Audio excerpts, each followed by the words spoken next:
The Mastery of Destiny by James Allen. Recording by Andrea Fiore. Chapter 1. Deeds, Character, and Destiny. There is, and always has been, a widespread belief in fate, or destiny, that is, in an eternal and inscrutable power, which apportions definite ends to both individuals and nations. This belief has arisen from long observation of the facts of life. Men are conscious that there are certain occurrences which they cannot control, and are powerless to avert. Birth and death, for instance, are inevitable, and many of the incidents of life appear equally inevitable. Men strain every nerve for the attainment of certain ends, and gradually they become conscious of a power which seems to be not of themselves, which frustrates their puny efforts, and laughs, as it were, at their fruitless striving and struggle. As men advance in life, they learn to submit, more or less, to this overruling power which they do not understand, perceiving only its effects in themselves and the world around them, and they call it by various names, such as God, Providence, Fate, Destiny, etc. Men of contemplation, such as poets and philosophers, step aside, as it were, to watch the movements of this mysterious power, as it seems to elevate its favorites on the one hand, and strike down its victims on the other, without reference to merit or demerit. The greatest poets, especially the dramatic poets, represent this power in their works, as they have observed it in nature. The Greek and Roman dramatists usually depict their heroes as having foreknowledge of their fate, and taking means to escape it, but by so doing they blindly involve themselves in a series of consequences which bring about the doom they are trying to avert. Shakespeare's characters, on the other hand, are represented, as in nature, with no foreknowledge, except in the form of presentiment, of their particular destiny. Thus, according to the poets, whether the man knows his fate or not, he cannot avert it, and every conscious or unconscious act of his is a step towards it. Omar Khayyam's moving finger is a vivid expression of this idea of fate. The moving finger writes, and having writ, moves on, nor all thy piety nor wit shall lure it back to cancel half a line, nor all thy tears wash out a word of it. Thus men in all nations and times have experienced in their lives the action of this invincible power or law, and in our nation today this experience has been crystallized in the terse proverb, "Man proposes, God disposes." But contradictory as it may appear, there is an equally widespread belief in man's responsibility as a free agent. All moral teaching is an affirmation of man's freedom to choose his course and mold his destiny, and man's patient and untiring efforts in achieving his ends are declarations of consciousness of freedom and power. This dual experience of fate on the one hand and freedom on the other has given rise to the interminable controversy between the believers in fatalism and the upholders of free will, a controversy which was recently revived under the term determinism versus free will. Between apparently conflicting extremes there is always a middle way of balance, justice, or compensation, which, while it includes both extremes, cannot be said to be either one or the other, and brings both into harmony, and this middle way is the point of contact between two extremes.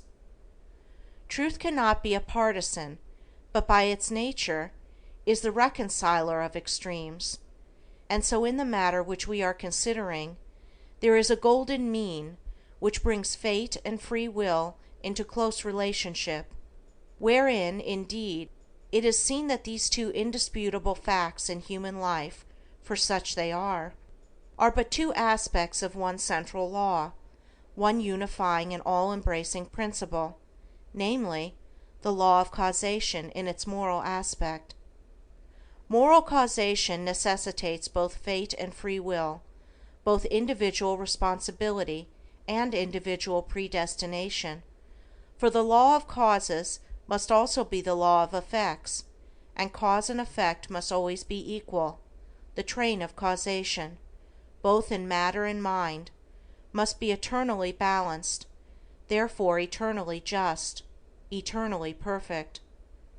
Thus every effect may be said to be a thing preordained, but the predetermining power is a cause, and not the fiat of an arbitrary will. Man finds himself involved in the train of causation. His life is made up of causes and effects. It is both a sowing and a reaping. Each act of his is a cause, which must be balanced by its effects.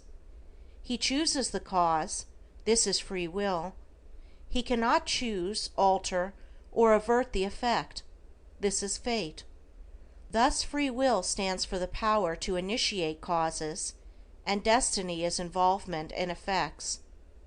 It is therefore true that man is predestined to certain ends, but he himself has, though he knows it not, issued the mandate, that good or evil thing from which there is no escape, he has, by his own deeds, brought about.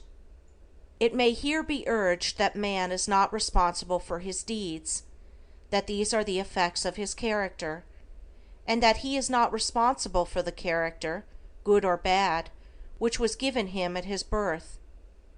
If character was given him at birth, this would be true, and there would then be no moral law, and no need for moral teaching.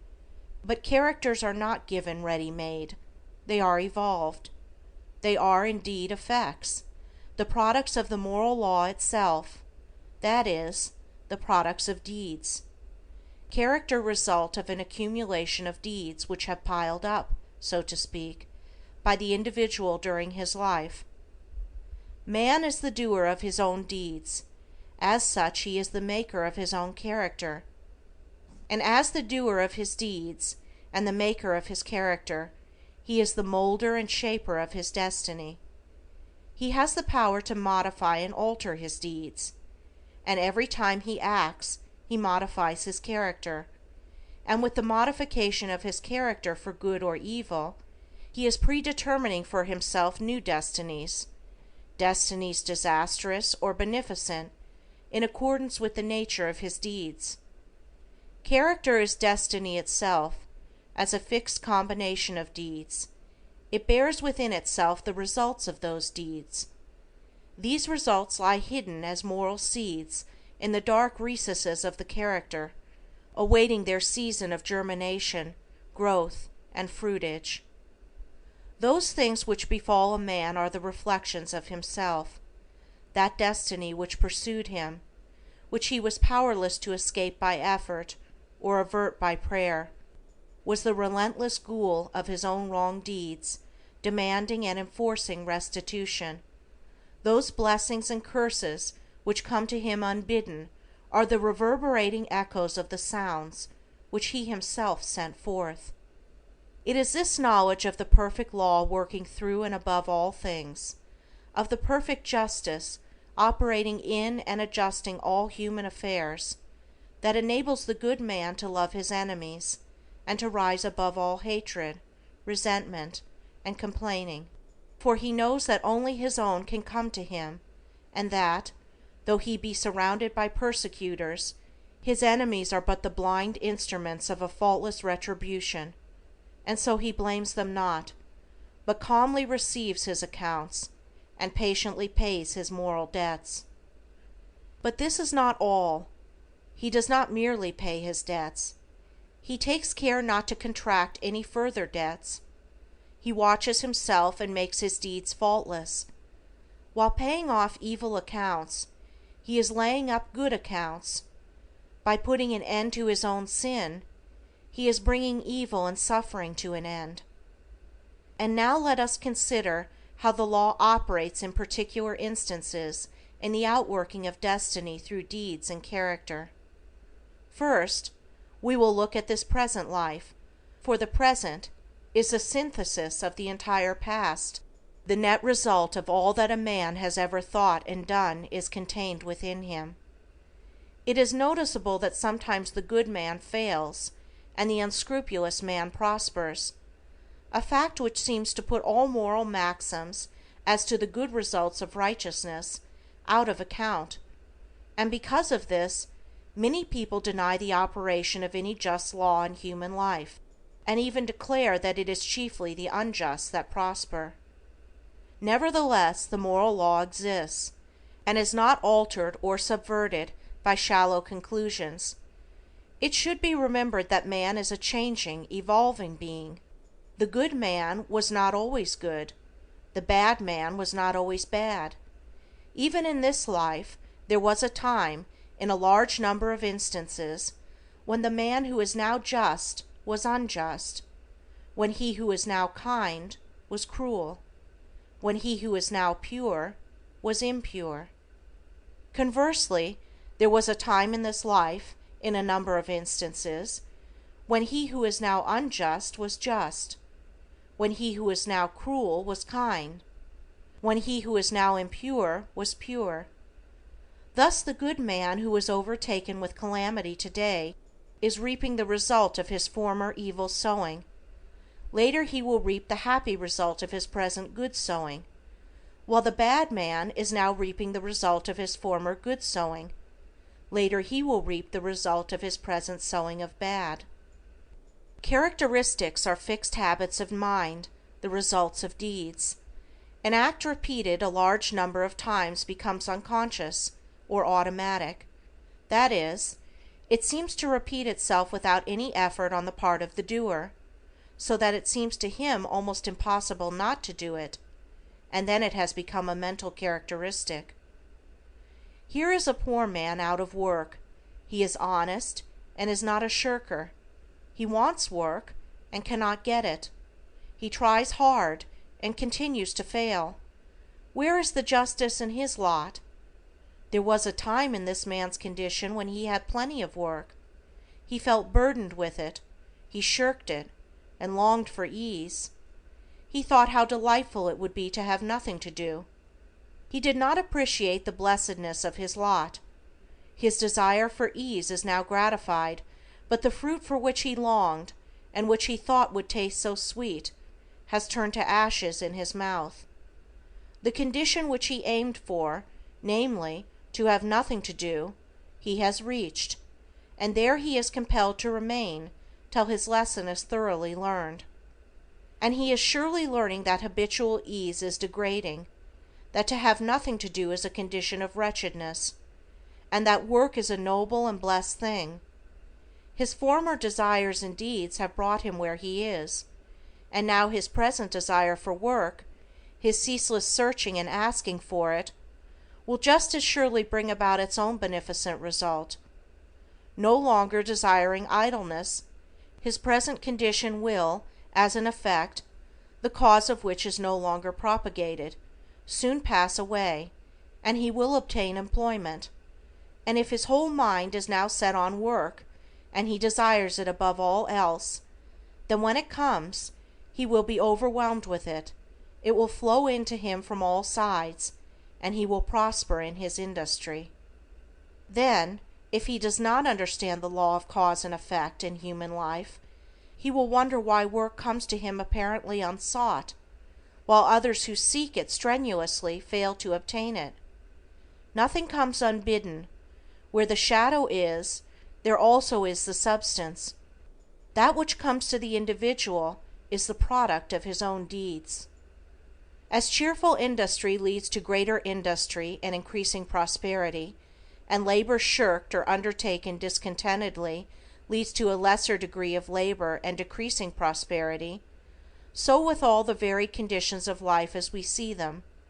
They are the destinies wrought by the thoughts and deeds of each particular individual. So also with the vast variety of characters, they are the ripening and ripened fruit of the sowing of deeds.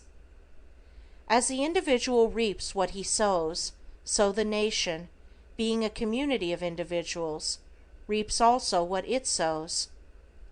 Nations become great when their leaders are just men. They fall and fade when their just men pass away. Those who are in power set an example, good or bad, for the entire nation.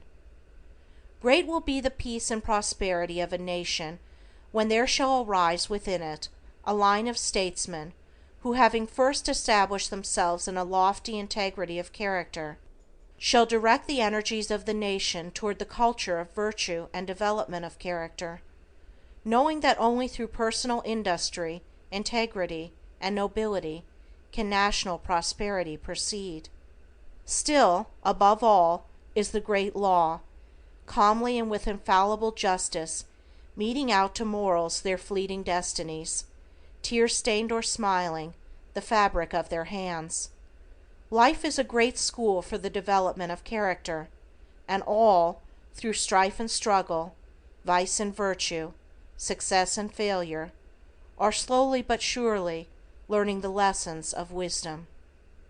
Chapter 2. The Science of Self-Control. We live in a scientific age.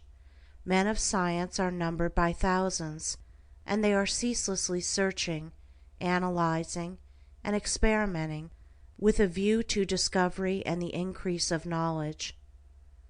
The shelves of our libraries, both public and private, are heavy with their load of imposing volumes on scientific subjects, and the wonderful achievements of modern science are always before us, whether in our homes or in our streets, in country or town, on land or sea. There shall we have before us some marvelous device, some recent accomplishment of science, for adding to our comfort, increasing our speed, or saving the labor of our hands. Yet with all our vast store of scientific knowledge, and its startling and rapidly increasing results in the world of discovery and invention, there is, in this age, one branch of science which has so far fallen into decay as to have become almost forgotten, a science, nevertheless, which is of greater importance than all the other sciences combined, and without which all science would but subserve the ends of selfishness and aid in man's destruction. I refer to the science of self-control. Our modern scientists study the elements and forces which are outside themselves, with the object of controlling and utilizing them. The ancients studied the elements and forces which were within themselves, with a view to controlling and utilizing them, and the ancients produced such mighty masters of knowledge in this direction, that to this day they are held in reverence as gods, and the vast religious organizations of the world are based upon their achievements. Wonderful as are the forces in nature, they are vastly inferior to that combination of intelligent forces which comprise the mind of man, and which dominate and direct the blind mechanical forces of nature. Therefore it follows that, to understand, control, and direct the inner forces of passion, desire, will, and intellect, is to be in possession of the destinies of men and nations. As in ordinary science, there are, in this divine science, degrees of attainment, and a man is great in knowledge, great in himself, and great in his influence on the world, in the measure that he is great in self-control. He who understands and dominates the forces of external nature is the natural scientist, but he who understands and dominates the internal forces of the mind is the divine scientist, and the laws which operate in gaining a knowledge of external appearances operate also in gathering a knowledge of internal varieties. A man cannot become an accomplished scientist in a few weeks or months, nay, not even in a few years, but only after many years of painstaking investigation can he speak with authority, and be ranked among the masters of science. Likewise, a man cannot acquire self-control and become possessed of the wisdom and peace-giving knowledge which self-control confers, but by many years of patient labor, a labor which is all the more arduous because it is silent, and both unrecognized and unappreciated by others. And he who would pursue this science successfully must learn to stand alone, and to toil unrewarded, as far as any outward emolument is concerned. The natural scientist pursues, in acquiring his particular kind of knowledge, the following 5 orderly and sequential steps. 1. Observation. That is, he closely and persistently observes the facts of nature. 2. Experiment. Having become acquainted, by repeated observations, with certain facts, he experiments with those facts, with a view to the discovery of natural law.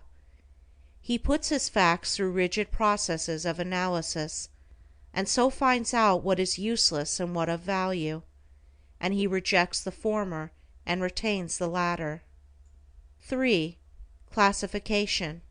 Having accumulated and verified a mass of facts by numberless observations and experiments, he commences to classify those facts, to arrange them in orderly groups, with the object of discovering some underlying law, some hidden and unifying principle, which governs, regulates, and binds together these facts. 4. Deduction. Thus he passes on to the 4th step of deduction. From the facts and results which are before him, he discovers certain invariable modes of action, and thus reveals the hidden law of things. 5. Knowledge.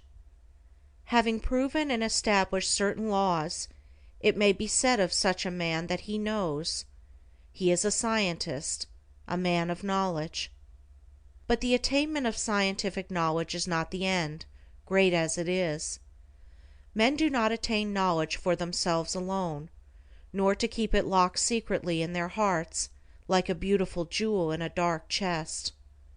The end of such knowledge is use, service, the increase of the comfort and happiness of the world.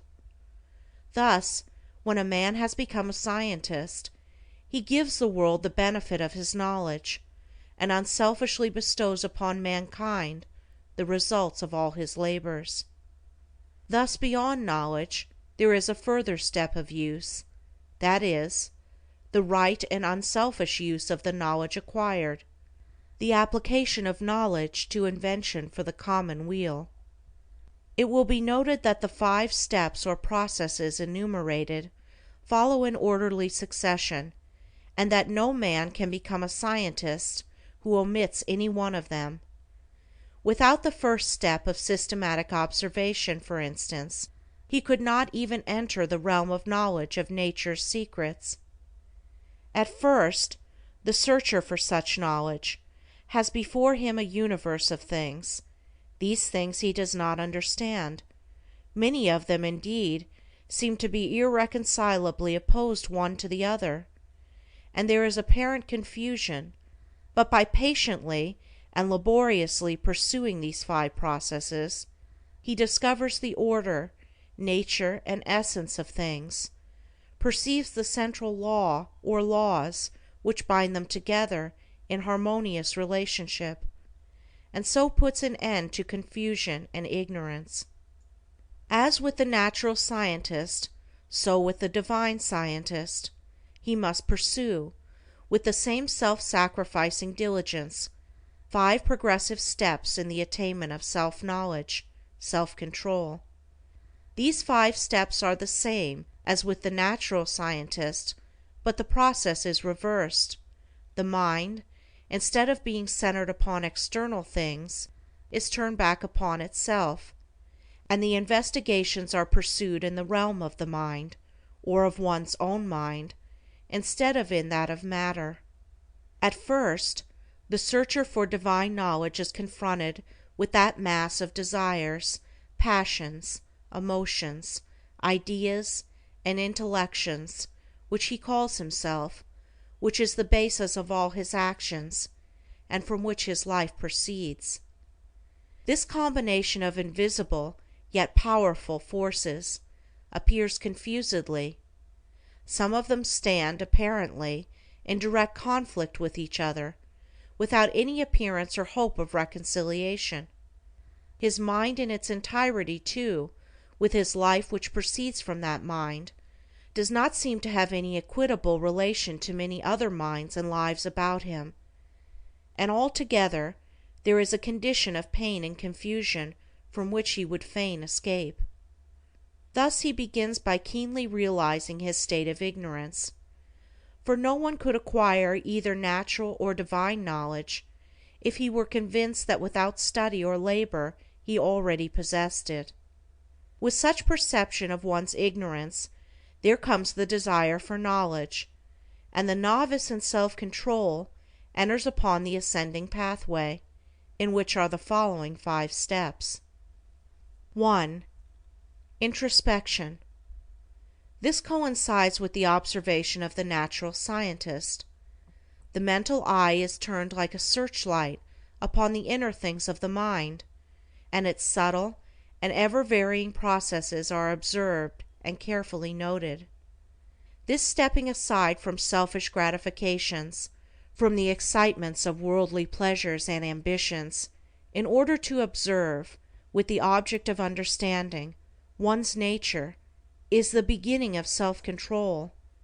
Hitherto, the man has been blindly and impotently borne along by the impulses of his nature, the mere creature of things and circumstances, but now he puts a check upon his impulses, and instead of being controlled, begins to control. 2. Self-analysis.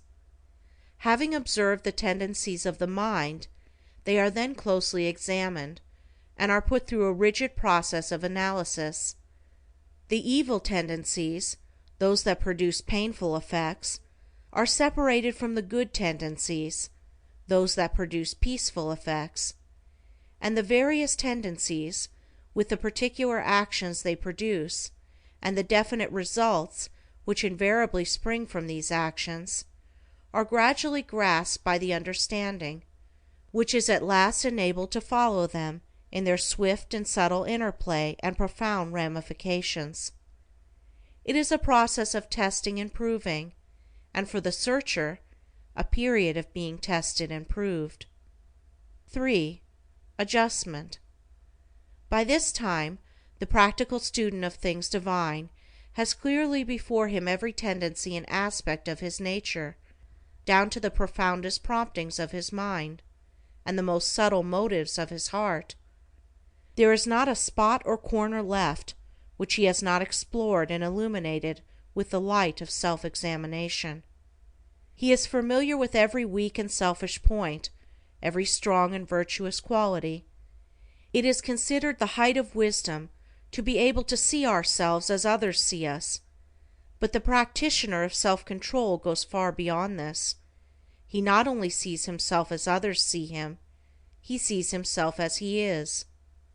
Thus standing face to face with himself, not striving to hide away from any secret fault, no longer defending himself with pleasant flatteries, neither underrating nor overrating himself or his powers, and no more cursed with self-praise or self-pity, he sees the full magnitude of the task which lies before him, sees dearly ahead the heights of self-control, and knows what work he has to do to reach them.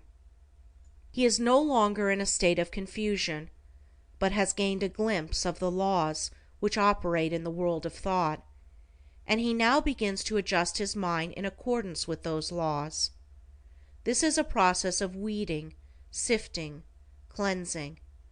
As the farmer weeds, cleans, and prepares the ground for his crops, so the student removes the weeds of evil from his mind, cleanses and purifies it, preparatory to sowing the seeds of righteous actions, which shall produce the harvest of a well-ordered life.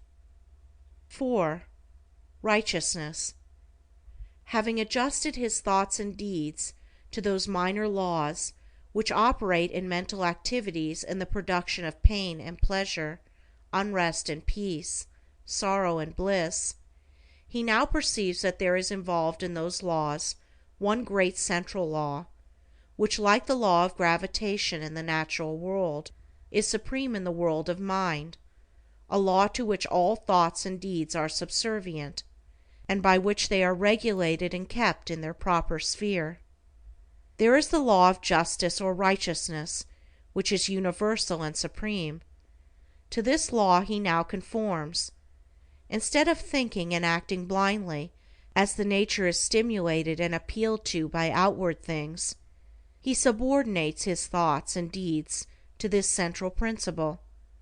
He no longer acts from self, but does what is right, what is universally and eternally right.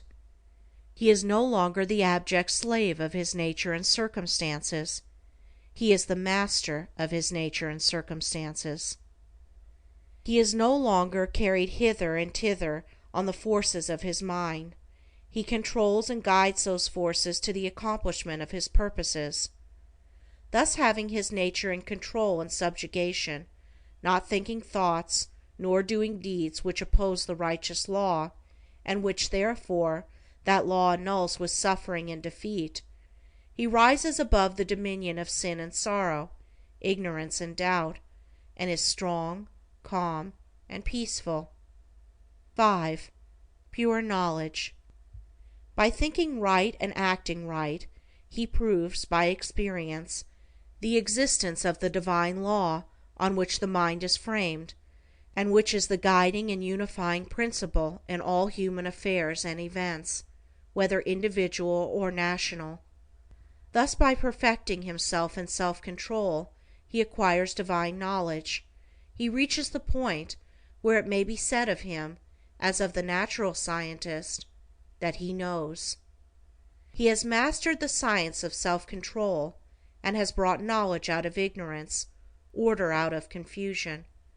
He has acquired that knowledge of self which includes knowledge of all men, that knowledge of one's own life which embraces knowledge of all lives, as for all minds are the same in essence, differing only in degree, are framed upon the same law, and the same thoughts and acts, by whatsoever individual they are wrought, will always produce the same results. But this divine and peace-bestowing knowledge, as in the case of the natural scientist, is not gained for one's own self alone, for if this were so, the aim of evolution would be frustrated, and it is not in the nature of things to fall short of ripening and accomplishment. And indeed, he who thought to gain this knowledge solely for his own happiness would most surely fail.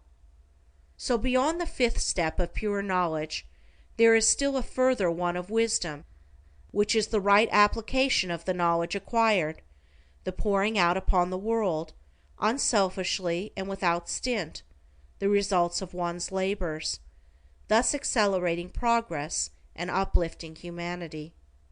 It may be said of men who have not gone back into their own nature to control and purify it, that they cannot clearly distinguish between good and evil, right and wrong. They reach after those things which they think will give them pleasure, and try to avoid those things which they believe will cause them pain. The source of their actions is self, and they only discover right painfully and in a fragmentary way, by periodically passing through severe sufferings and lashings of conscience. But he who practices self-control, passing through the 5 processes, which are 5 stages of growth, gains that knowledge which enables him to act from the moral law which sustains the universe. He knows good and evil, right and wrong, and thus knowing them, lives in accordance with good and right. He no longer needs to consider what is pleasant or what is unpleasant, but he does what is right. His nature is in harmony with his conscience, and there is no remorse. His mind is in unison with the great law, and there is no more suffering and sin. For him evil is ended, and good is all in all. Chapter 3. Cause and Effect in Human Conduct. It is an axiom with the scientists that every effect is related to a cause. Apply this to the realm of human conduct, and there is revealed the principle of justice. Every scientist knows, and all men believe, that perfect harmony prevails throughout every portion of the physical universe, from the speck of dust to the greatest sun. Everywhere there is exquisite adjustment. In the sidereal universe, with its millions of suns rolling majestically through space and carrying with them their respective systems of revolving planets, its vast nebula, its sea of meteors, and its vast army of comets, traveling through illimitable space with inconceivable velocity, perfect order prevails. And again, in the natural world, with its multitudinous aspects of life, and its infinite variety of forms, there are the clearly defined limits of specific laws, through the operation of which all confusion is avoided, and unity and harmony eternally obtain. If this universal harmony could be arbitrarily broken, even in one small particular, the universe would cease to be. There could be no cosmos, but only universal chaos.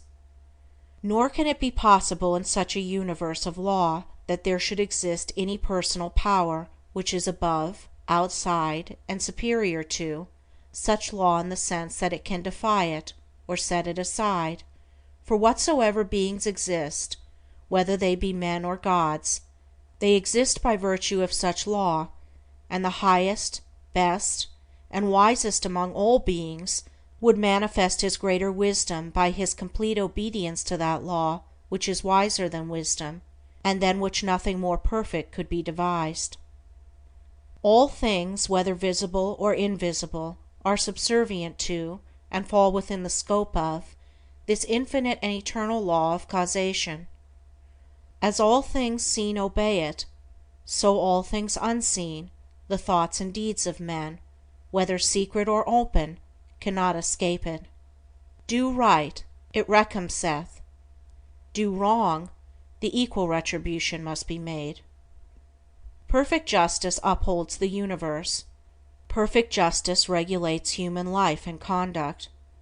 All the varying conditions of life, as they obtain in the world today, are the result of this law reacting on human conduct. Man can, and does, choose what causes he shall set in operation, but he cannot change the nature of effects. He can decide what thoughts he shall think, and what deeds he shall do, but he has no power over the results of those thoughts and deeds. These are regulated by the overruling law. Man has all power to act, but his power ends with the act committed. The result of the act cannot be altered, annulled, or escaped. It is irrevocable. Evil thoughts and deeds produce conditions of suffering. Good thoughts and deeds determine conditions of blessedness. Thus man's power is limited to, and his blessedness or misery is determined by, his own conduct. To know this truth renders life simple, plain, and unmistakable. All the crooked paths are straightened out, the heights of wisdom are revealed, and the open door to salvation from evil and suffering is perceived and entered. Life may be likened to a sum in arithmetic. It is bewilderingly difficult and complex to the pupil who has not yet grasped the key to its correct solution, but once this is perceived and laid hold of, it becomes as astonishingly simple as it was formerly profoundly perplexing.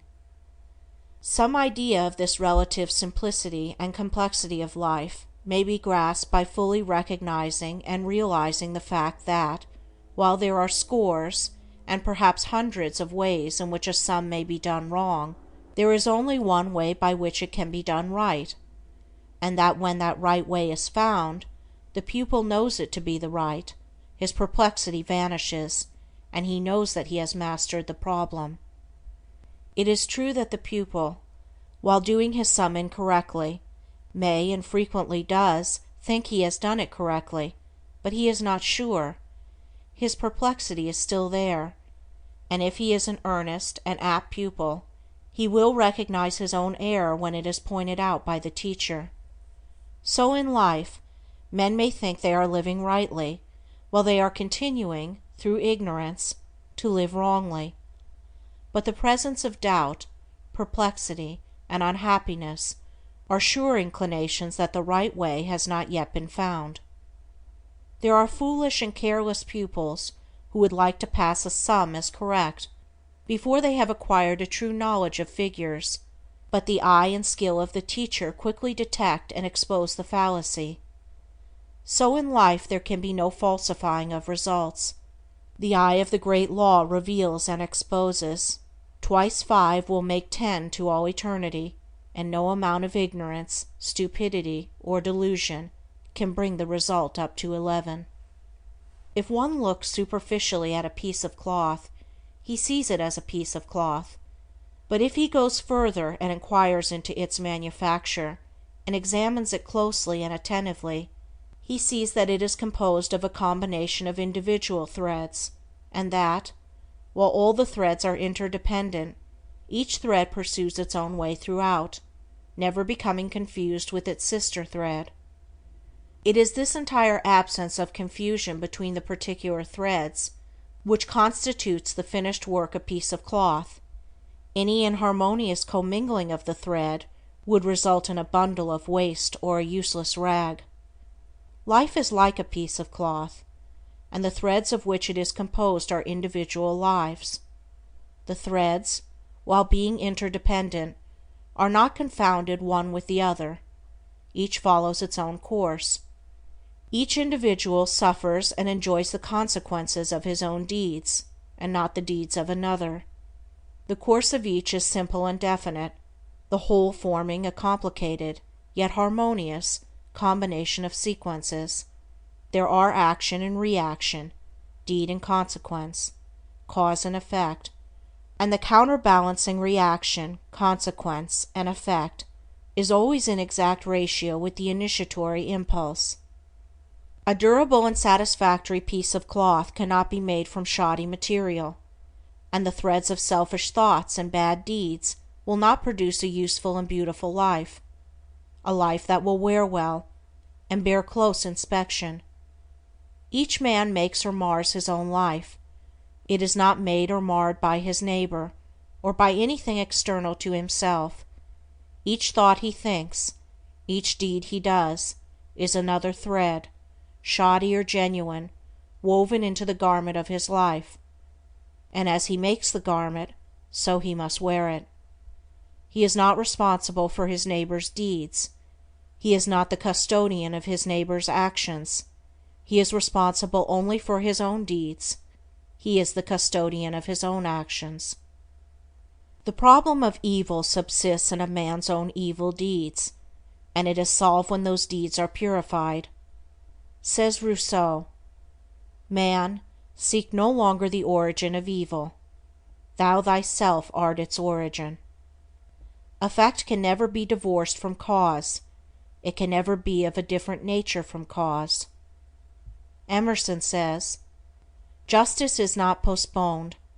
A perfect equity adjusts the balance in all parts of life."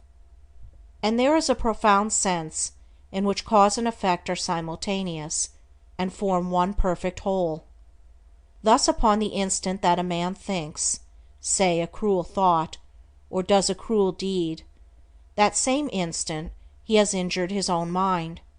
He is not the same man he was the previous instant. He is a little viler and a little more unhappy, and a number of such successive thoughts and deeds would produce a cruel and wretched man. The same thing applies to the contrary, the thinking of a kind thought, or doing a kind deed. An immediate nobility and happiness attend it. The man is better than he was before, and a number of such deeds would produce a great and blissful soul. Thus individual human conduct determines, by the faultless law of cause and effect, individual merit or demerit, individual greatness or meanness, individual happiness or wretchedness. What a man thinks, that he does. What he does, that he is.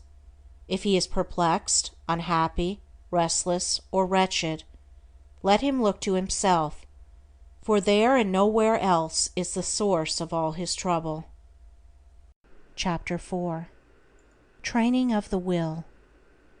Without strength of mind, nothing worthy of accomplishment can be done, and the cultivation of that steadfastness and stability of character which is commonly called will-power is one of the foremost duties of man, for its possession is essentially necessary both to his temporal and eternal well-being. Fixedness of purpose is at the root of all successful efforts, whether in things worldly or spiritual, and without it man cannot be otherwise than wretched, and dependent upon others for that support which should be found within himself. The mystery which has been thrown around the subject of cultivation of the will, for those who advertise to sell occult advice on the matter for so many dollars, should be avoided and dispelled, for nothing could be further removed from secrecy and mystery than the practical methods by which alone strength of will can be developed. The true path of will cultivation is only to be found in the common everyday life of the individual, and so obvious and simple is it that the majority, looking for something complicated and mysterious, pass it by unnoticed. A little logical thought will soon convince a man that he cannot be both weak and strong at the same time, that he cannot develop a stronger will while remaining a slave to weak indulgences, and that therefore the direct and only way to that greater strength is to assail and conquer his weaknesses.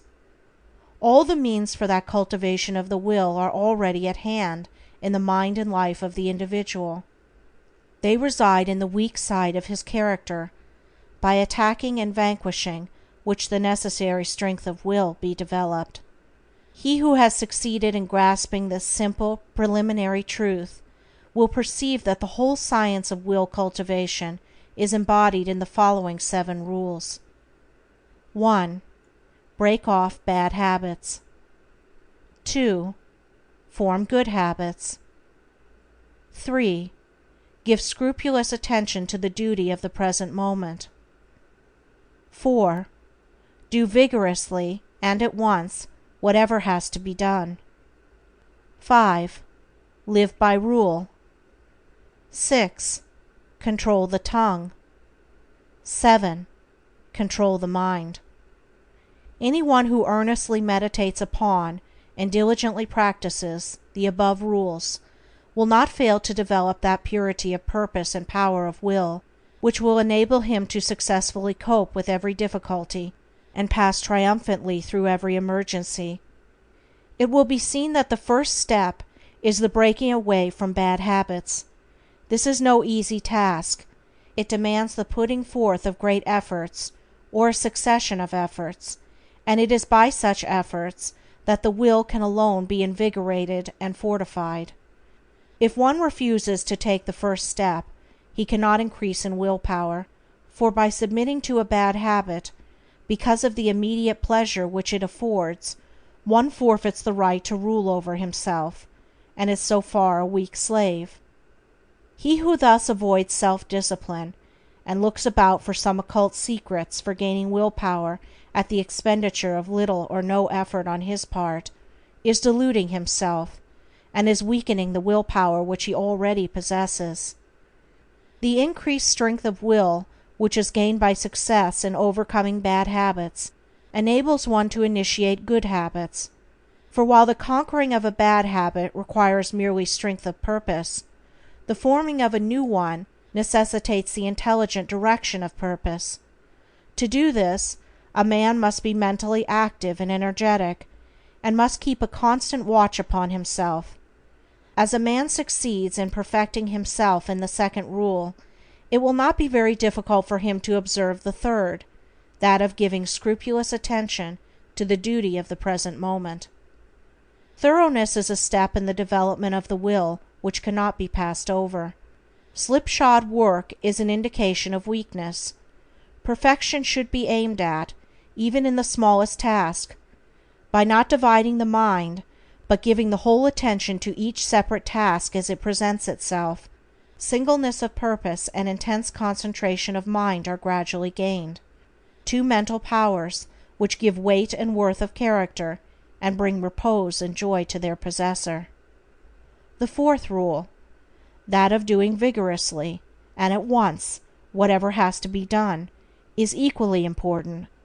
Idleness and a strong will cannot go together, and procrastination is a total barrier to the acquisition of purposeful action. Nothing should be put off until another time, not even for a few minutes. That which ought to be done now should be done now. This seems a little thing, but it is of far-reaching importance. It leads to strength, success, and peace.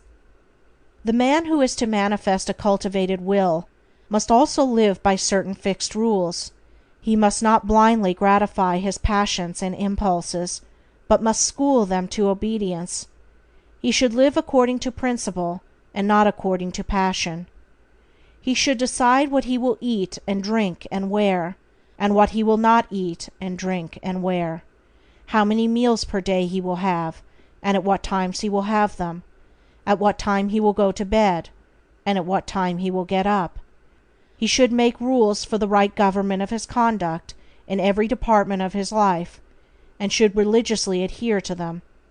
To live loosely and indiscriminately, eating and drinking and sensually indulging at the beck and call of appetite and inclination, is to be a mere animal, and not a man with will and reason.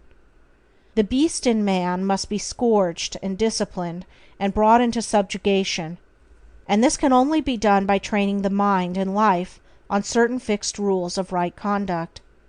The saint attains to holiness by not violating his vows, and the man who lives according to good and fixed rules is strong to accomplish his purpose. The sixth rule, that of controlling the tongue, must be practiced until one has perfect command of his speech, so that he utters nothing in peevishness, anger, irritability, or with evil intent. The man of strong will does not allow his tongue to run thoughtlessly and without check. All these 6 rules, if faithfully practiced, will lead up to the 7th, which is the most important of them all, namely, rightly controlling the mind. Self-control is the most essential thing in life, yet least understood, but he who patiently practices the rules herein laid down, bringing them into requisition in all his ways and undertakings, will learn, by his own experience and efforts, how to control and train his mind, and to earn thereby the supreme crown of manhood, the crown of a perfectly poised will. Chapter 5. Thoroughness. Thoroughness consists in doing little things as though they were the greatest things in the world. That the little things of life are of primary importance is a truth not generally understood, and the thought that little things can be neglected, thrown aside, or slurred over, is at the root of that lack of thoroughness which is so common, and which results in imperfect work and unhappy lives. When one understands that the great things of the world and of life consist of a combination of small things, and that without this aggregation of small things the great things would be non-existent, then he begins to pay careful attention to those things which he formerly regarded as insignificant. He thus acquires the quality of thoroughness, and becomes a man of usefulness and influence, for the possession or non-possession of this one quality may mean all the difference between a life of peace and power and one of misery and weakness. Every employer of labor knows how comparatively rare this quality is, how difficult it is to find men and women who will put thought and energy into their work, and do it completely and satisfactorily. Bad workmanship abounds. Skill and excellence are acquired by few.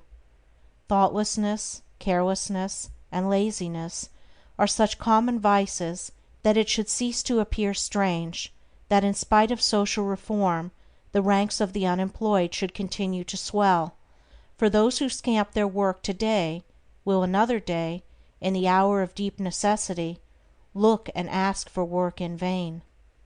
The law of survival of the fittest is not based on cruelty, it is based on justice. It is one aspect of that divine equity which everywhere prevails. Vice is beaten with many stripes. If it were not so, how could virtue be developed? The thoughtless and lazy cannot take precedence of, or stand equally with, the thoughtful and industrious. A friend of mine tells me that his father gave all his children the following piece of advice: "Whatever your future work may be, put your whole mind upon it and do it thoroughly. You need then have no fear as to your welfare, for there are so many who are careless and negligent that the service of the thorough man are always in demand." I know those who have, for years, tried in almost vain to secure competent workmanship in spheres which do not require exceptional skill, but which call chiefly for forethought, energy, and conscientious care. They have discharged one after another for negligence, laziness, incompetence, and persistent breaches of duty, not to mention other vices which have no bearing on this subject. Yet the vast army of the unemployed continues to cry out against the laws, against society, and against Heaven. The cause of this common lack of thoroughness is not far to seek. It lies in that thirst for pleasure which not only creates a distaste for steady labor, but renders one incapable of doing the best work, and of properly fulfilling one's duty. A short time ago a case came under my observation, one of many such, of a poor woman who was given, at her earnest appeal, a responsible and lucrative position. She had been at her post only a few days when she began to talk of the pleasure trip she was going to have now she had come to that place. She was discharged at the end of a month for negligence and incompetence. As two objects cannot occupy the same space at the same time, so the mind that is occupied with pleasure cannot also be concentrated upon the perfect performance of duty. Pleasure has its own place in time, but its consideration should not be allowed to enter the mind during those hours which should be devoted to duty. Those who, while engaged in their worldly task, are continually dwelling upon anticipated pleasures, cannot do otherwise than bungle through their work, or even neglect it when their pleasure seems to be at stake. Thoroughness is completeness, perfection. It means doing a thing so well that there is nothing left to be desired. It means doing one's work, if not better than anyone else can do it, at least not worse than the best that others do. It means the exercise of much thought, the putting forth of great energy, the persistent application of the mind to its task, and the cultivation of patience, perseverance, and a high sense of duty. An ancient teacher said, "If anything has to be done, let a man do it, let him attack it vigorously." And another teacher said, "Whatsoever thy hand findeth to do, do it with thy might." He who lacks thoroughness in his worldly duties will also lack the same quality in spiritual things. He will not improve his character. He will be weak and half-hearted in his religion, and will not accomplish any good and useful end. The man who keeps one eye on worldly pleasure and the other on religion, and who thinks he can have the advantage of both conditions, will not be thorough either in his pleasure-seeking or his religion, but will make a sorry business of both. It is better to be a whole-souled worldling than a half-hearted religionist; better to give the entire mind to a lower thing than half of it to a higher.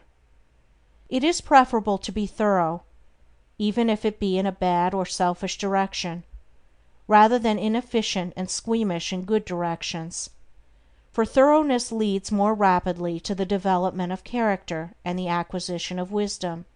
It accelerates progress and unfoldment, and while it leads the bad to something better, it spurs the good to higher and ever higher heights of usefulness and power.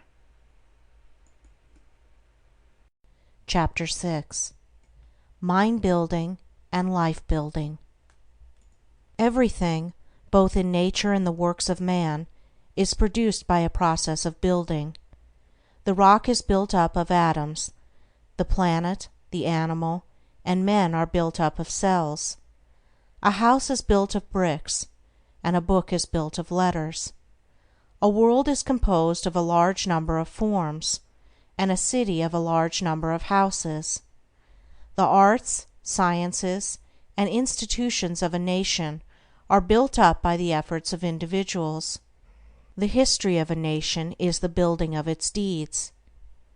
The process of building necessitates the alternate process of breaking down. Old forms that have served their purpose are broken up, and the material of which they are composed enters into new combinations. There is reciprocal integration and disintegration. In all compounded bodies, old cells are ceaselessly being broken up, and new cells are formed to take their place.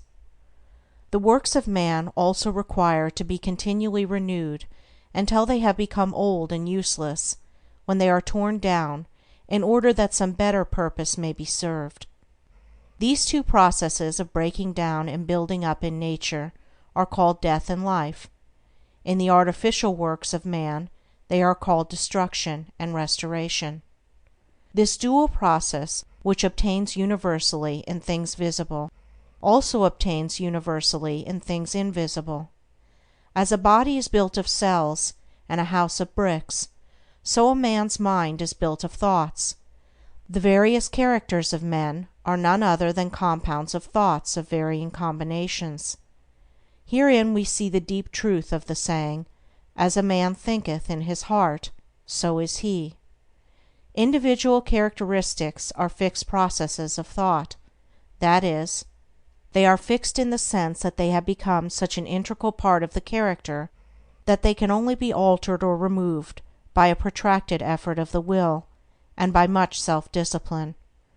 Character is built in the same way as a tree or a house is built, namely, by the ceaseless addition of new material, and that material is thought.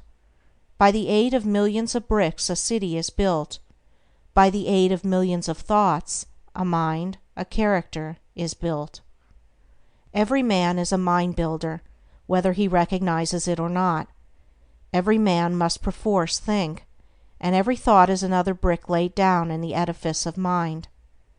Such bricklaying is done loosely and carelessly by the vast number of people, the result being unstable and tottering characters that are ready to go down under the first little gust of trouble or temptation. Some also put into the building of their minds large numbers of impure thoughts. These are so many rotten bricks that crumble away as fast as they are put in, leaving always an unfinished and unsightly building, and one which can afford no comfort and no shelter for its possessor.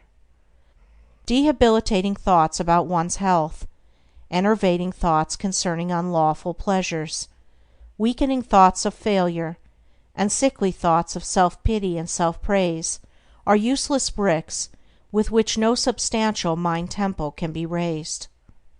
Pure thoughts, wisely chosen and well placed, are so many durable bricks which will never crumble away, and from which a finished and beautiful building, and one which affords comfort and shelter for its possessor, can be rapidly erected.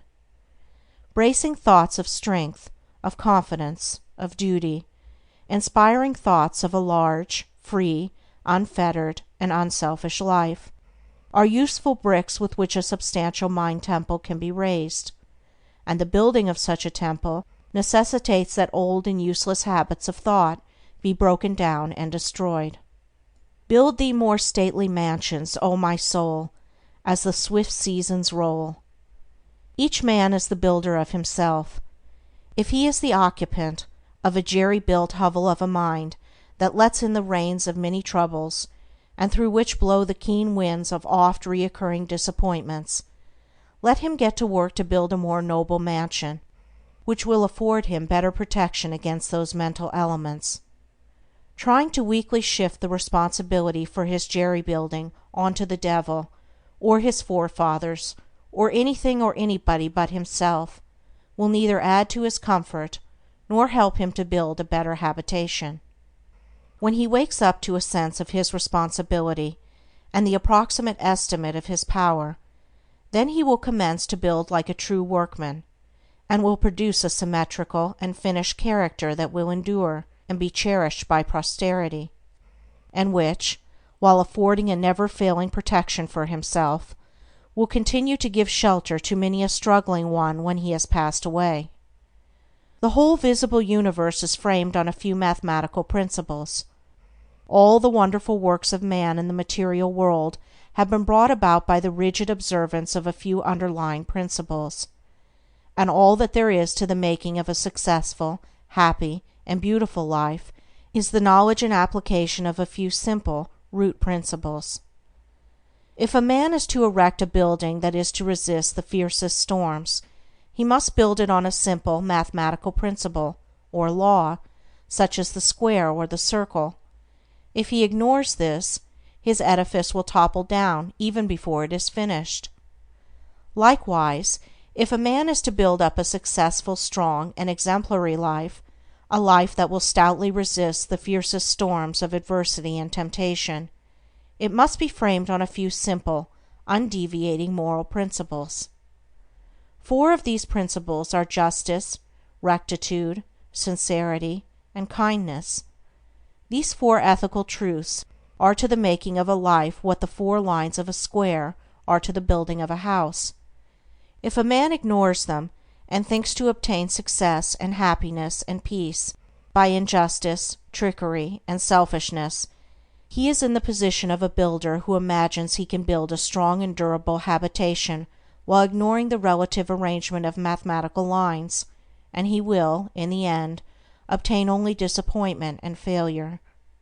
He may, for a time, make money, which will delude him into believing that injustice and dishonesty pay well, but in reality his life is so weak and unstable that it is ready at any moment to fall, and when a critical period comes, as come it must, his affairs, his reputation, and his riches crumble to ruins, and he is buried in his own desolation.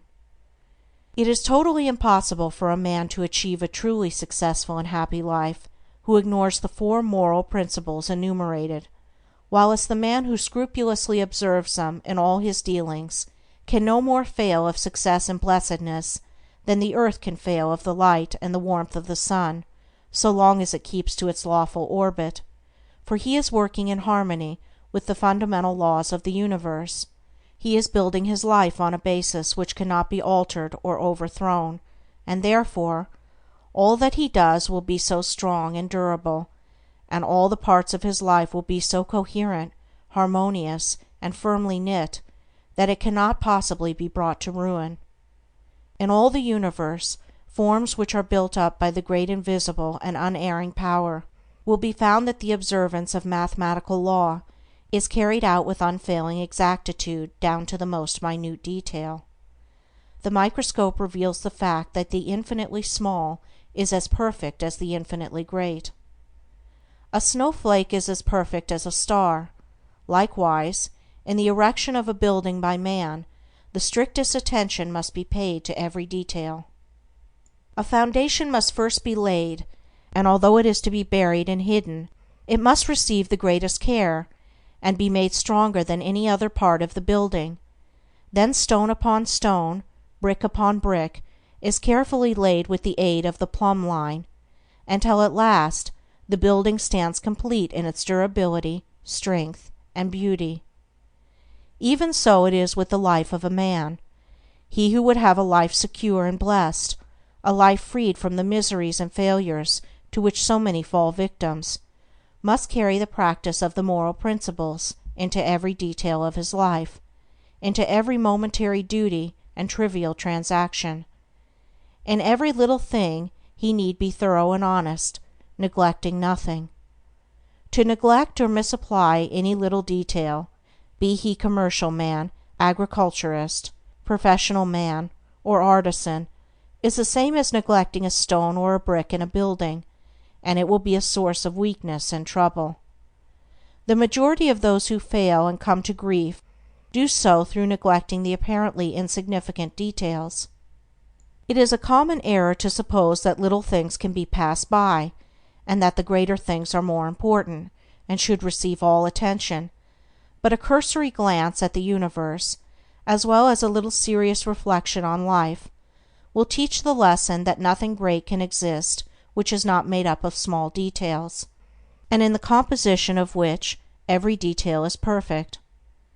He who adopts the four ethical principles as the law and base of his life, who raises the edifice of character upon them, who in his thoughts and words and actions does not wander from them, whose every duty and every passing transaction is performed in strict accordance with their exactions, such a man, laying down the hidden foundation of integrity of heart securely and strongly, cannot fail to raise up a structure which shall bring him honor, and he is building a temple in which he can repose in peace and blessedness, even the strong and beautiful temple of his life. Chapter 7. Cultivation of Concentration. Concentration, or the bringing of the mind to a center and keeping it there, is vitally necessary to the accomplishment of any task. It is the father of thoroughness and the mother of excellence.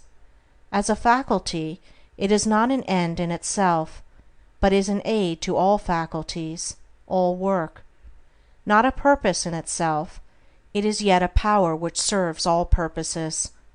Like steam in mechanics, it is a dynamic force in the machinery of the mind and the functions of life. The faculty is a common possession, though in its perfection it is rare. Just as will and reason are common possessions, though a perfectly poised will and a comprehensive reason are rare possessions, the mystery which some modern mystical writers have thrown around it is entirely superfluous. Every successful man, in whatever direction his success may lie, practices concentration, though he may know nothing about it as a subject of study. Every time one becomes absorbed in a book or task, or is rapt in devotion or assiduous in duty, concentration, in a greater or lesser degree, is brought into play. Many books purporting to give instructions on concentration make its practice and acquisition an end in itself. Than this, there is no surer nor swifter way to its destruction. The fixing of the eye upon the tip of the nose, upon a doorknob, a picture, a mystical symbol, or the portrait of a saint, or the centering of the mind upon the navel, the pineal gland, or some imaginary point in space, I have seen all these methods seriously advised in works on this subject, with the object of acquiring concentration, is like trying to nourish the body by merely moving the jaws in the act of eating, without taking food. Such methods prevent the end at which they aim. They lead towards dispersion and not concentration, towards weakness and imbecility rather than towards power and intelligence. I have met those who have squandered, by these practices, what measure of concentration they at first possessed, and have become the prey of a weak and wandering mind. Concentration is an aid to the doing of something, it is not the doing of something in itself. A ladder has no divine knowledge, or the sweeping of a floor, without resorting to methods which have no practical bearing in life, for what is concentration but the bringing of a well-controlled mind to the doing of that which has to be done? He who does his work in an aimless or hurried or thoughtless manner, and resorts to his artificial concentration methods, to his doorknob, his picture, or nasal extremity, in order to gain that which he imagines to be some kind of mystical power, but which is a very ordinary and practical quality, though he may drift towards insanity, and I knew one man who became insane by these practices, he will not increase in steadiness of mind. The great enemy of concentration, and therefore of all skill and power, is a wavering, wandering, undisciplined value in and of itself, but only in so far as it enables us to reach something which we could not otherwise reach.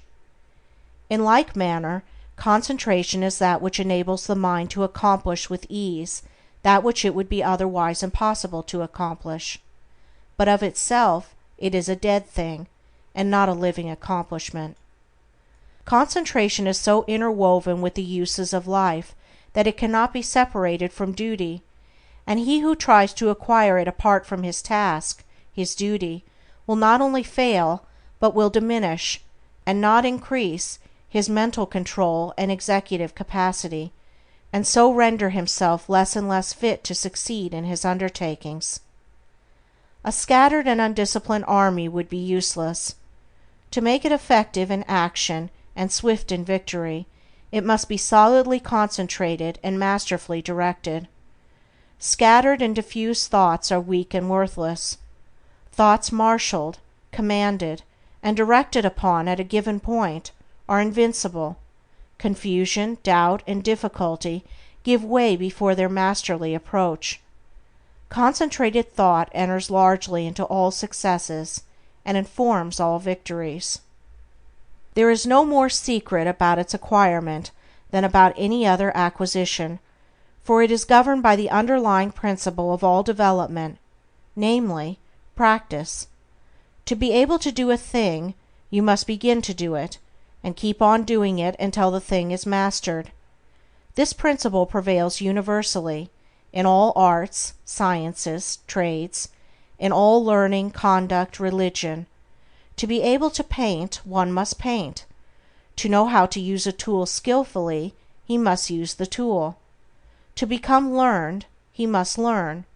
To become wise, he must do wise things. And to successfully concentrate his mind, he must concentrate it. But the doing is not all, it must be done with energy and intelligence. The beginning of concentration, then, is to go to your daily task and put your mind on it, bringing all your intelligence and mental energy to a focus upon that which has to be done. And every time the thoughts are found wandering aimlessly away, they should be brought promptly back to the thing in hand. Thus the center upon which you are to bring your mind to a point is not your pineal gland or a point in space, but the work which you are doing every day, and your object in thus concentrating is to be able to do your work with smooth rapidity and consummate skill. For until you can thus do your work, you have not gained any degree of control over the mind, you have not acquired the power of concentration. This powerful focusing of one's thought and energy and will upon the doing of things is difficult at first, as everything worth acquiring is difficult, but daily efforts, strenuously made and patiently followed up, will soon lead to such a measure of self-control as will enable one to bring a strong and penetrating mind to bear upon any work undertaken, a mind that will quickly comprehend all the details of the work, and dispose of them with accuracy and dispatch. He will thus, as his concentrative capacity increases, enlarge his usefulness in the scheme of things, and increase his value to the world, thus inviting nobler opportunities, and opening the door to higher duties. He will also experience the joy of a wider and fuller life. In the process of concentration there are the four following stages: 1. Attention. 2. Contemplation. 3. Abstraction. 4. Activity in repose. At first the thoughts are arrested, and the mind is fixed upon the object of concentration, which is the task in hand. This is attention. The mind is then roused into vigorous thought concerning the way of proceeding with the task. This is contemplation. Protracted contemplation leads to a condition of mind in which the doors of the senses are all closed against the entrance of outside distractions, the thoughts being wrapped in, and solely and intensely centered upon the work in hand. This is abstraction. The mind thus centered in profound cogitation reaches a state in which the maximum of work is accomplished with the minimum of friction. This is activity in repose. Attention is the first stage in all successful work. Those who lack it fail in everything. Such are the lazy, the thoughtless, the indifferent, and incompetent. When attention is followed by an awakening of the mind to serious thought, then the second stage is reached. To ensure success in all ordinary, worldly undertakings, it is not necessary to go beyond these two stages. They are reached, in a greater or lesser degree, by all that large army of skilled and competent workers which carries out the work of the world in its manifold departments, and only a comparatively small number reach the third stage of abstraction, for when abstraction is reached, we have entered the sphere of genius. In the first two stages, the work and the mind are separate, and the work is done more or less laboriously and with a degree of friction, but in the third stage, a marriage of the work with the mind takes place, there is a fusion, a union, and the two become one. Then there is a superior efficiency with less labor and friction. In the perfection of the first two stages, the mind is objectively engaged, and is easily drawn from its center by external sights and sounds. But when the mind has attained perfection in abstraction, the subjective method of working is accomplished, as distinguished from the objective. The thinker is then oblivious to the outside world, but is vividly alive in his mental operations. If spoken to, he will not hear, and if plied with more vigorous appeals, he will bring back his mind to outside things as one coming out of a dream. Indeed, this abstraction is a kind of waking dream, but its similarity to a dream ends with the subjective state. It does not obtain in the mental operations of that state, in which, instead of the confusion of dreaming, there is perfect order, penetrating insight, and a wide range of comprehension.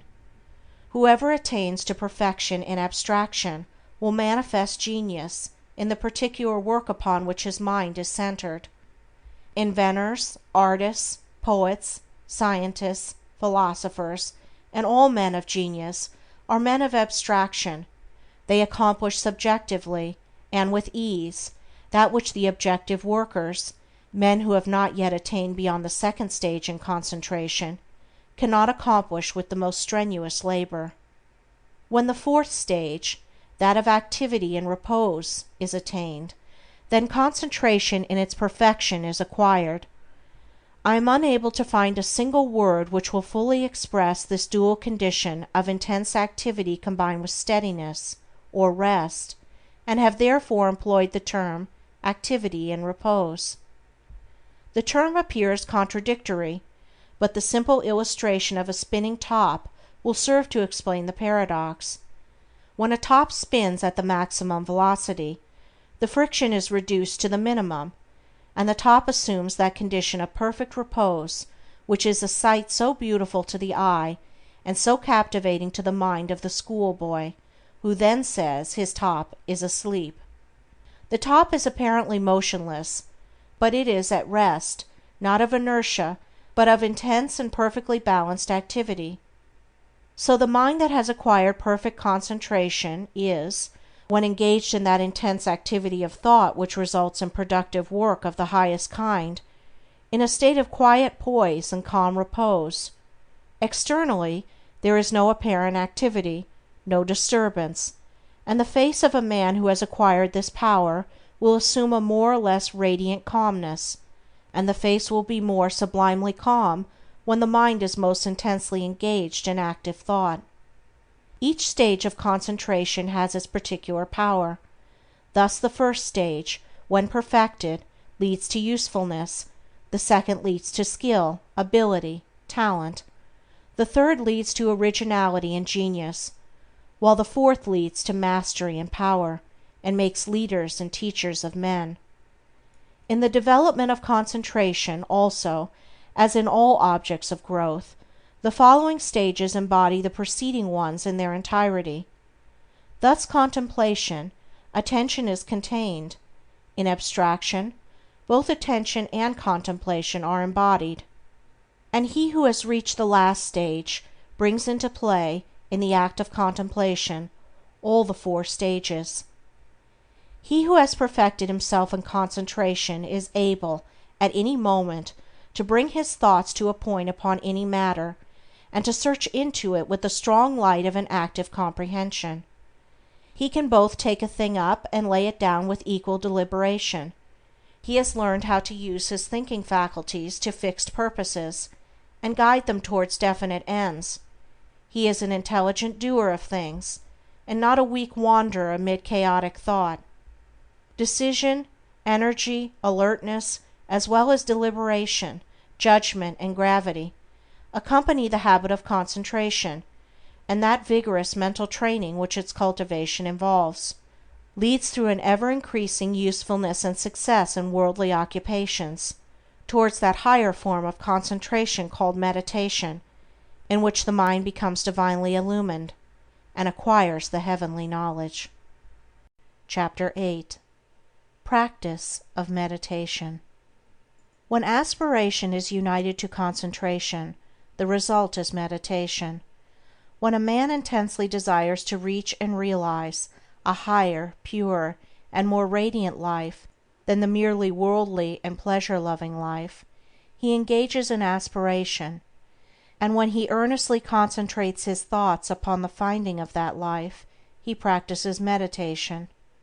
Without intense aspiration there can be no meditation. Lethargy and indifference are fatal to its practice. The more intense the nature of a man, the more readily will he find meditation, and the more successfully will he practice it. A fiery nature will most rapidly scale the heights of truth in meditation, when its aspirations have become sufficiently awakened. Concentration is necessary to worldly success. Meditation is necessary to spiritual success. Worldly skill and knowledge are acquired by concentration. Spiritual skill and knowledge are acquired by meditation. By concentration a man can scale the highest heights of genius, but he cannot scale the heavenly heights of truth. To accomplish this, he must meditate. By concentration a man may acquire the wonderful comprehension and vast power of a Caesar. By meditation he may reach the divine wisdom and perfect peace of a Buddha. The perfection of concentration is power. The perfection of meditation is wisdom. By concentration men acquire skill in the doing of things of life, in science, art, trade, etc. But by meditation they acquire skill in life itself, in right living, enlightenment, wisdom, etc. Saints, sages, saviors, wise men and divine teachers are the finished products of holy meditation. The 4 stages in concentration are brought into play in meditation, the difference between the 2 powers being one of direction and not of nature. Meditation is therefore spiritual concentration, the bringing of the mind to a focus in its search for the divine knowledge, the divine life, the intense dwelling, in thought, on truth. Thus a man aspires to know and realize, above all things else, the truth. He then gives attention to conduct, to life, to self-purification. Giving attention to these things, he passes into serious contemplation of the facts, problems, and mystery of life. Thus contemplating, he comes to love truth so fully and intensely as to become wholly absorbed in it. The mind is drawn away from its wanderings in a multitude of desires, and solving one by one the problems of life, realizes that profound union with truth which is the state of abstraction, and thus absorbed in truth there is that balance and poise of character, that divine action and repose, which is the abiding calm and peace of an emancipated and enlightened mind. Meditation is more difficult to practice than concentration, because it involves a much more severe self-discipline than that which obtains in concentration. A man can practice concentration without purifying his heart and life, whereas the process of purification is inseparable from meditation. The object of meditation is divine enlightenment, the attainment of truth, and is therefore interwoven with practical purity and righteousness. Thus while, at first, the time spent in actual meditation is short, perhaps only half an hour in the early morning, the knowledge gained in that half hour of vivid aspiration and concentrated thought is embodied in practice during the whole day. In meditation, therefore, the entire life of a man is involved, and as he advances in its practice he becomes more and more fitted to perform the duties of life in the circumstances in which he may be placed, for he becomes stronger, holier, calmer, and wiser. The principle of meditation is twofold, namely: 1. Purification of the heart by repetitive thoughts on pure things. 2. Attainment of divine knowledge by embodying such purity in practical life. Man is a thought being, and his life and character are determined by the thoughts in which he habitually dwells. By practice, association, and habit, thoughts tend to repeat themselves with greater and greater ease and frequency, and so fix the character in a given direction by producing that automatic action which is called habit. By daily dwelling upon pure thoughts, the man of meditation forms the habit of pure and enlightened thinking, which leads to pure and enlightened actions and well-performed duties. By the ceaseless repetition of pure thoughts, he at last becomes one with those thoughts, and is a purified being, manifesting his attainment in pure actions, in a serene and wise life.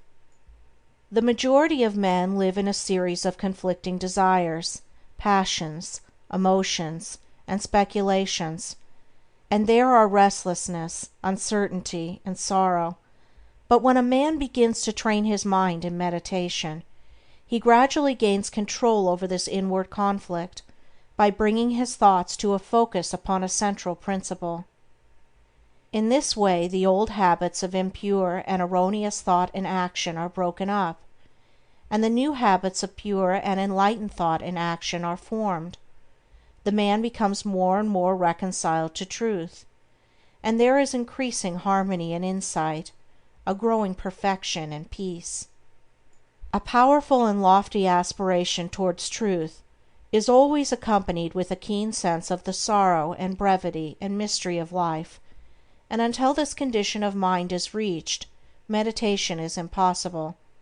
Merely musing, or whiling away the time in idle dreaming, habits to which the word meditation is frequently applied, are very far removed from meditation in the lofty spiritual sense which we attach to that condition. It is easy to mistake reverie for meditation. This is a fatal error which must be avoided by one striving to meditate. The two must not be confounded. Reverie is a loose dreaming into which a man falls. Meditation is a strong, purposeful thinking into which a man rises. Reverie is easy and pleasurable. Meditation is at first difficult and irksome. Reverie thrives in indolence and luxury. Meditation arises from strenuousness and discipline. Reverie is first alluring, then sensuous, and then sensual. Meditation is first forbidding, then profitable, and then peaceful. Reverie is dangerous, it undermines self-control. Meditation is protective, it establishes self-control. There are certain signs by which one can know whether he is engaging in reverie or meditation. The indications of reverie are: 1. A desire to avoid exertion. 2. A desire to experience the pleasures of dreaming. 3. An increasing distaste for one's worldly duties. 4. A desire to shirk one's worldly responsibilities. 5. Fear of consequences. 6. A wish to get money with as little effort as possible. 7. Lack of self-control. The indications of meditation are: 1. Increase of both physical and mental energy. 2. A strenuous striving after wisdom. 3. A decrease of irksomeness in the performance of duty. 4. A fixed determination to faithfully fulfill all worldly responsibilities. 5. Freedom from fear. 6. Indifference to riches. 7. Possession of self-control. There are certain times, places, and conditions in and under which it is impossible to meditate, others wherein it is difficult to meditate, and others wherein meditation is rendered more accessible, and these, which should be known and carefully observed, are as follows: times, places, and conditions in which meditation is impossible. 1. At or immediately after meals. 2. In places of pleasure. 3. In crowded places. 4. While walking rapidly. 5. While lying in bed in the morning. 6. While smoking. 7. While lying on a couch or bed for physical or mental relaxation. Times, places, and conditions in which meditation is difficult. 1. At night. 2. In a luxuriously furnished room. 3. While sitting on a soft, yielding seat. 4. While wearing gay clothing. 5. When in company. 6. When the body is weary. 7. If the body is given too much food. Times, places, and conditions in which it is best to meditate. 1. Very early in the morning. 2. Immediately before meals. 3. In solitude. 4. In the open air or in a plainly furnished room. 5. While sitting on a hard seat. 6. When the body is strong and vigorous. 7. When the body is modestly and plainly clothed. It will be seen by the foregoing instructions that ease, luxury, and indulgence, which induce reverie, render meditation difficult, and when strongly pronounced make it impossible, while strenuousness, discipline, and self-denial, which dispel reverie, make meditation comparatively easy. The body, too, should be neither overfed nor starved, neither in rags nor flauntingly clothed. It should not be tired, but should be at its highest point of energy and strength, as the holding of the mind to a concentrated train of subtle and lofty thought requires a high degree of both physical and mental energy. Aspiration can often best be aroused and the mind renewed in meditation by the mental repetition of a lofty precept, a beautiful sentence or verse of poetry. Indeed, the mind that is ready for meditation will instinctively adopt this principle. Mere mechanical repetition is worthless, and even a hindrance. The words repeated must be so applicable to one's own condition that they are dwelt upon lovingly and with concentrated devotion. In this way, aspiration and concentration harmoniously combine to produce, without undue strain, the state of meditation. All the conditions above stated are of the utmost importance in the early stages of meditation, and should be carefully noted and duly observed by all who are striving to acquire the practice, and those who faithfully follow the instructions, and who strive and persevere, will not fail to gather in due season, the harvest of purity, wisdom, bliss, and peace, and will surely eat of the sweet fruits of holy meditation. Chapter 9. The Power of Purpose. Dispersion is weakness, concentration is power. Destruction is a scattering, preservation a uniting process. Things are useful and thoughts are powerful in the measure that their parts are strongly and intelligently concentrated. Purpose is highly concentrated thought. All the mental energies are directed to the attainment of an object, and obstacles which intervene between the thinker and the object are, one after another, broken down and overcome. Purpose is the keystone in the temple of achievement. It binds and holds together in complete whole that which would otherwise lie scattered and useless. Empty whims, ephemeral fancies, vague desires, and half-hearted resolutions have no place in purpose. In the sustained determination to accomplish, there is an invincible power which swallows up all inferior considerations, and marches direct to victory. All successful men are men of purpose. They hold fast to an idea, a project, a plan, and will not let it go.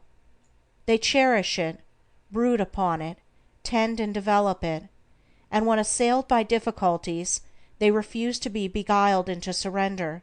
Indeed, the intensity of the purpose increases with the growing magnitude of the obstacles encountered. The men who have molded the destinies of humanity have been mighty men of purpose. Like the Roman laying his road, they have followed along a well-defined path, and have refused to swerve aside even when torture and death confronted them. The great leaders of the race are the mental road makers, and mankind follows in the intellectual and spiritual paths which they have carved out and beaten. Great is the power of purpose.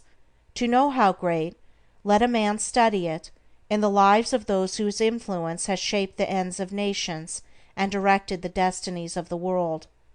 In an Alexander, a Caesar, or a Napoleon, we see the power of purpose when it is directed in worldly and personal channels. In a Confucius, a Buddha, or a Christ, we perceive its vaster power when its course is along heavenly and impersonal paths. Purpose goes with intelligence. There are lesser and greater purposes according with degrees of intelligence. A great mind will always be great of purpose. A weak intelligence will be without purpose. A drifting mind argues a measure of undevelopment. What can resist an unshakable purpose? What can stand against it or turn it aside? Inert matter yields to a living force, and circumstance succumbs to the power of purpose. Truly the man of unlawful purpose will, in achieving his ends, destroy himself, but the man of good and lawful purpose cannot fail. It only needs that he daily renew the fire and energy of his fixed resolve, to consummate his object. The weak man, who grieves because he is misunderstood, will not greatly achieve. The vain man, who steps aside from his resolve in order to please others and gain their approbation, will not highly achieve. The double-minded man, who thinks to compromise his purpose, will fail.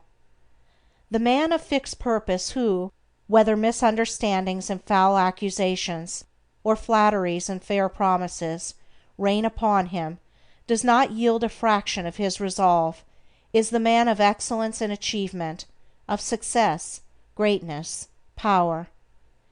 Hindrances stimulate the man of purpose. Difficulties nerve him to renewed exertion. Mistakes, losses, pains do not subdue him, and failures are steps in the ladder of success, for he is ever conscious of the certainty of final achievement. All things at last yield to the silent, irresistible, all-conquering energy of purpose. Out of the night that covers me, black as the pit from pole to pole, I thank whatever gods may be for my unconquerable soul. In the fell clutch of circumstance I have not whined nor cried aloud. Under the bludgeoning of chance my head is bloody but unbowed. It matters not how strait the gate, how charged with punishment the scroll, I am the master of my fate, I am the captain of my soul. Chapter 10. The Joy of Accomplishment. Joy is always the accompaniment of a task successfully accomplished. An undertaking completed, or a piece of work done, always brings rest and satisfaction. When a man has done his duty, he is light-hearted and happy, says Emerson, and no matter how insignificant the task may appear, the doing of it faithfully and with whole-souled energy always results in cheerfulness and peace of mind. Of all miserable men, the shirker is the most miserable. Thinking to find ease and happiness in avoiding difficult duties and necessary tasks, which require the expenditure of labor and exertion, his mind is always uneasy and disturbed. He becomes burdened with an inward sense of shame, and forfeits manliness and self-respect. He who will not work according to his faculty, let him perish according to his necessity. says Carlyle, and it is a moral law that the man who avoids duty and does not work to the full extent of his capacity does actually perish, first in his character, and last in his body and circumstances. Life and action are synonymous, and immediately when a man tries to escape exertion, either physical or mental, he has commenced to decay. On the other hand, the energetic increase in life by the full exercise of their powers, by overcoming difficulties, and by bringing to completion tasks which called for the strenuous use of mind or muscle. How happy is a child when a school lesson, long labored over, is mastered at last! The athlete, who has trained his body through long months or years of discipline and strain, is richly blessed in his increased health and strength, and is met with the rejoicings of his friends when he carries home the prize from the field of contest. After many years of ungrudging toil, the heart of the scholar is gladdened with the advantages and powers which learning bestows. The business man, grappling incessantly with difficulties and drawbacks, is amply repaid in the happy assurance of well-earned success, and the horticulturist, vigorously contending with the stubborn soil, sits down at last to eat of the fruits of his labor. Every successful accomplishment, even in worldly things, is repaid with its own measure of joy, and in spiritual things, the joy which supervenes upon the perfection of purpose is sure, deep, and abiding. Great is the heartfelt joy, albeit ineffable, when, after innumerable and apparently unsuccessful attempts, some ingrained fault of character is at last cast out to trouble its erstwhile victim and the world no more. The striver after virtue, he who is engaged in the holy task of building up a noble character, tastes, at every step of conquest over self, a joy which does not again leave him, but which becomes an integral part of his spiritual nature. All life is a struggle. Both without and within there are conditions against which men must contend. His very existence is a series of efforts and accomplishments, and his right to remain among men as a useful unit of humanity depends upon the measure of his capacity for wrestling successfully with the elements of nature without, or with, the enemies of virtue and truth within. It is demanded of man that he shall continue to strive after better things, after greater perfection, after higher and still higher achievements, and in accordance with the measure of his obedience to this demand, does the angel of joy wait upon his footsteps and minister unto him, for he who is anxious to learn, eager to know, and who puts forth effort to accomplish, finds the joy which eternally sings at the heart of the universe. First in little things, then in greater, and then in greater still, man must strive, until at last he is prepared to make the supreme effort, and strive for the accomplishment of truth, succeeding in which he will realize the eternal joy. The price of life is effort, the acme of effort is accomplishment, the reward of accomplishment is joy. Blessed is the man who strives against his own selfishness. He will taste in its fullness the joy of accomplishment.